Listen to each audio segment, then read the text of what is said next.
We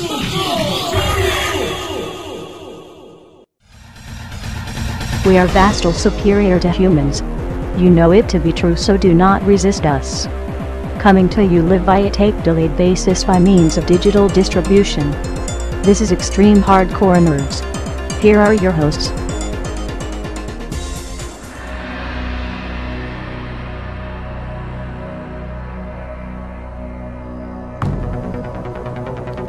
Ready, set, game on. Welcome back, and it is now time where we dive deep into the gaming world as we try to divulge all the secrets that it has to offer. Will it be a buy? Will it be a rent? Is this a piece of dookie that I should never touch again? It's now time for reviews! At least he was kind enough and just said dookie. Oh, Interesting Dookie. intro. what?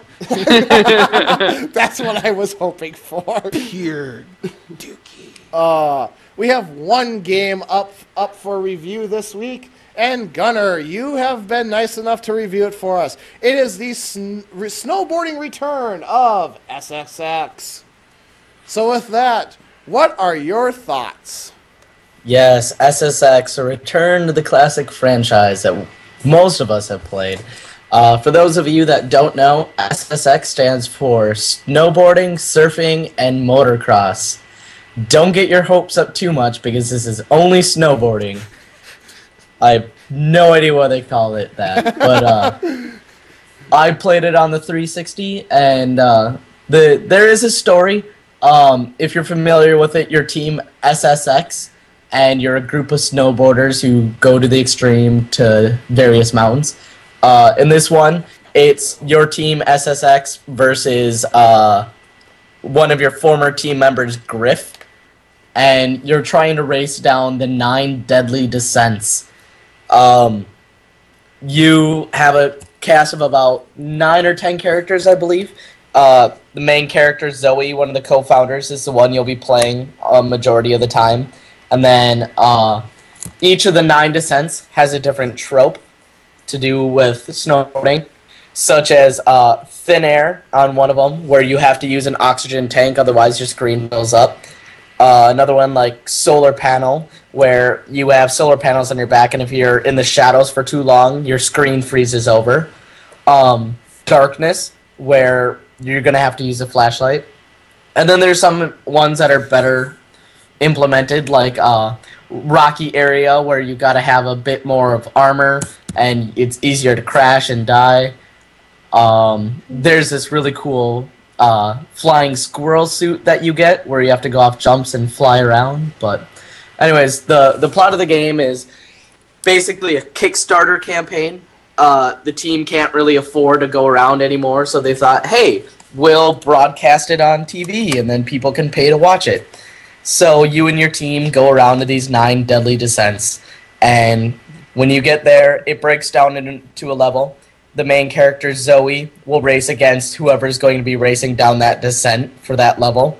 You'll race down the hill, and then as soon as you beat it, you unlock that character.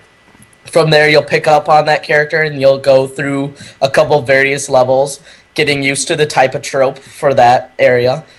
You'll do different combinations of races. There's Race It, which is a race against 4 people downhill, and you got to be in the top 3 to pass. Otherwise, there's Trick It, where you're racing again, but this time you're not worried about getting down the hill as fast. You're just trying to get as high as the score as possible. And then all these lead up to the final 2 parts of the race, racing against Griff downhill, and then the deadly descent, where it's not about speed, it's not about points, it's just trying to survive going down the hill. That basically is the story. Once you finish the 9 deadly descents, you go against the final race against Griff in the Himalayas, where it implements 3 different tropes. You have to deal with darkness, flying squirrel, and an avalanche chases after you. And boy, that race is hard. The only race I have not been able to beat yet is the last race. And this is an EA game, so it does have the online pass, but EA is not being as douchey as normal. You can still race all the online races, but you just don't get ranked or points for it. So I thought that was a really good change of pace for an online pass compared to other things we've seen where if you don't buy it new, then you just don't get online at all. I was gonna say, I like that idea. Yeah, I don't care if I get ranked. Yeah, and honestly, I don't see much of it. I mean, when you go there, it says get online pass, and it says all you get is all global event winnings to date, which I don't even do the global events really, and then you unlock 2 extra super powerful snowboards, and for $10, I don't see the point of even doing it. But if you're not looking to do story mode, there is 2 others. There's also Explore, which lets you go all over the tracks and do other races against your friends and build up points, gain levels for your 10 characters. There's also Global Events, which is basically the same thing, but you're ranking and online against everybody. So it's worth a variable amount of points. And then you can use those points to buy equipment for your characters, such as new snowboards, costumes, and then equipment such as like your ice picks, your headlights, your flying suits. And then there's also 2 other things. There's expendable bonuses that give you like extra boosts, stuff like that. And then there's also geotags, which are like things placed around the map where you try to get them and they give you a boost of XP and points. You can equip geotags, and then when you're playing, you can place them for other people to try and get. The game looks pretty good. It's not the pinnacle of HD, but it looks pretty good. The only thing I found kind of annoying as far as graphics go, and it's more of an in-game thing, sometimes when you're starting at the beginning of a hill, it will suddenly pause and give you a tip. And the button that you use to hold down to get ready to jump is A. And then you have to press A to confirm it. And that can usually mess you up and you'll crash and it gets a little obnoxious. On the Deadly Descents, they do it a lot better, where it's just kind of in the background and on the mountain. It looks really cool where it tells you what the danger is and how far you have left. It's like on the mountain. Like it looks really cool. It's like highlighted. As far as gameplay goes, it's fun. It's a good change of pace if all you've been playing are shooters or RPGs and you want to look into a sports game but not into like the big NHL, NBA. This is really, really fun. The only gameplay issue I really didn't enjoy is depending on certain tropes, like the darkness one.